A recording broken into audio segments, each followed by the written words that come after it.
Good morning, everybody. On behalf of the members of the Attleboro Fire Department, I'd like to thank you all for taking the time to be here this morning for our September 11th ceremony.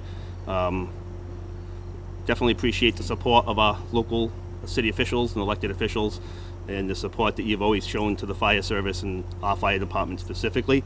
To the men and women of the Attleboro Fire Department that were able to be here today, thank you for your support and helping us recognize and remember this important day. As you know, each year we do this ceremony. It's brief on purpose because we have on-duty and off-duty personnel, so it's always kind of a chance we take that we're going to have to break it up in the middle. So we do go kind of quick through the ceremony, and that's on purpose so that when it's done, certainly anybody can hang around here and chat with the guys and stuff. But once we get going, the whole ceremony takes less than 10 minutes. This ceremony is based on protocols that we get from the State Fire Marshal's Office. Fire departments all across the Commonwealth do similar ceremonies today. We do it to show the solidarity and brotherhood of the fire service, which is really like nothing else in the world. And today's ceremony, like in the past, before we actually begin with the ceremony, I'd like to just revisit the timeline of events as they unfolded that day 21 years ago. And ask everybody to just keep that day in our hearts so that we never forget.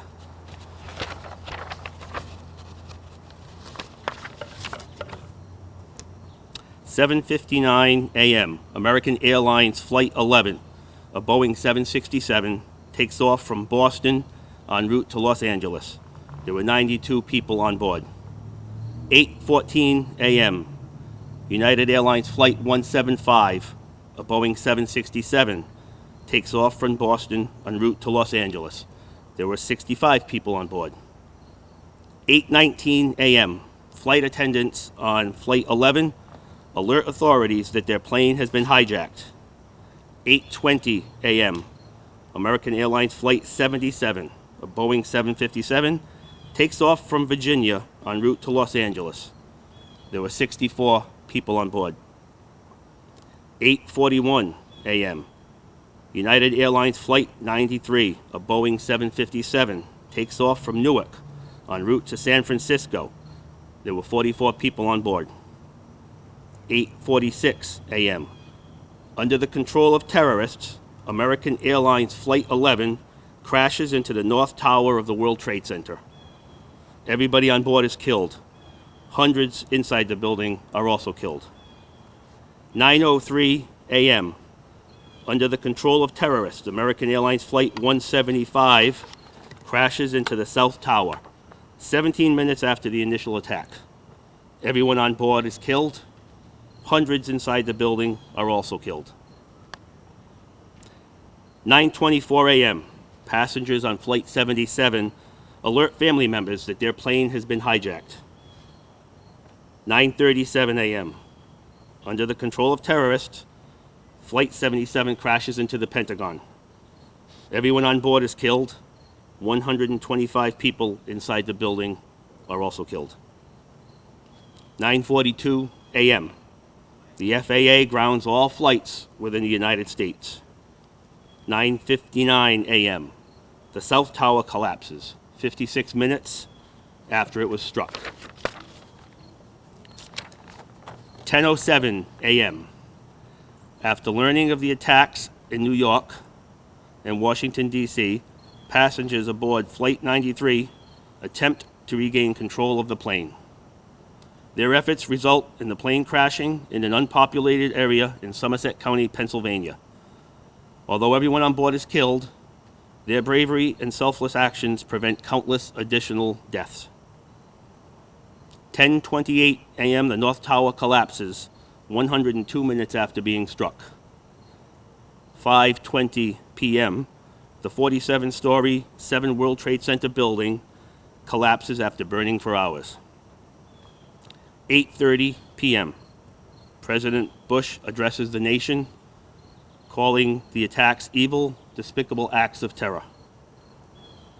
By the end of that day, more than 3,000 innocent lives were lost.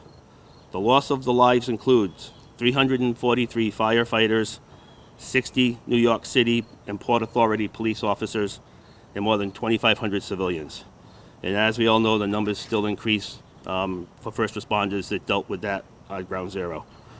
Today's ceremony honors the innocent lives lost on September 11th. We're very proud to perform the rest of the ceremony in our way of recognizing the lives lost and our commitment to never forget the innocent loss of lives and the loss of all the public safety personnel. Detail and hut. Present. On.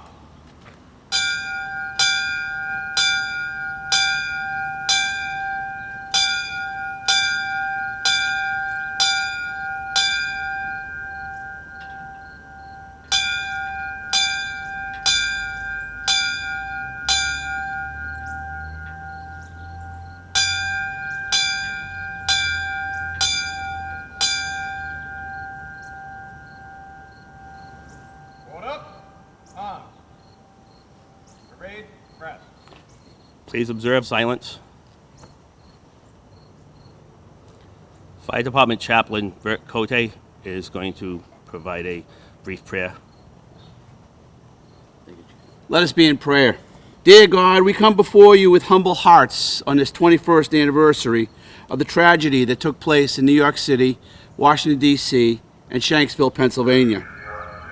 We remember the heroes that are the first responders in New York and D.C., and the people on the plane that sacrificed themselves in order to keep the plane from hitting other targets.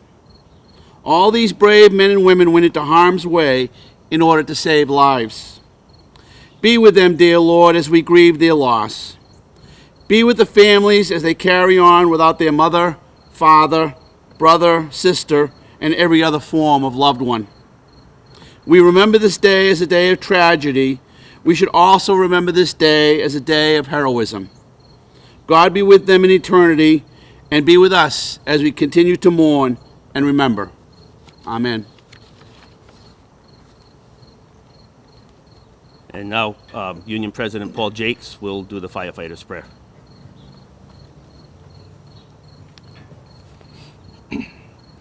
When I am called to duty, wherever flames may rage, give me the strength to save a life, whatever be its age. Help me embrace a little child before it's too late, or save an older person from the horror of that fate. Enable me to be alert and hear the weakest shout, and quickly and efficiently to put the fire out. I want to fill my calling and to give the best in me, to guard my every neighbor and protect his property. And if according to God's will, I must answer death's call, bless with your protecting hand my family, one and all. Amen.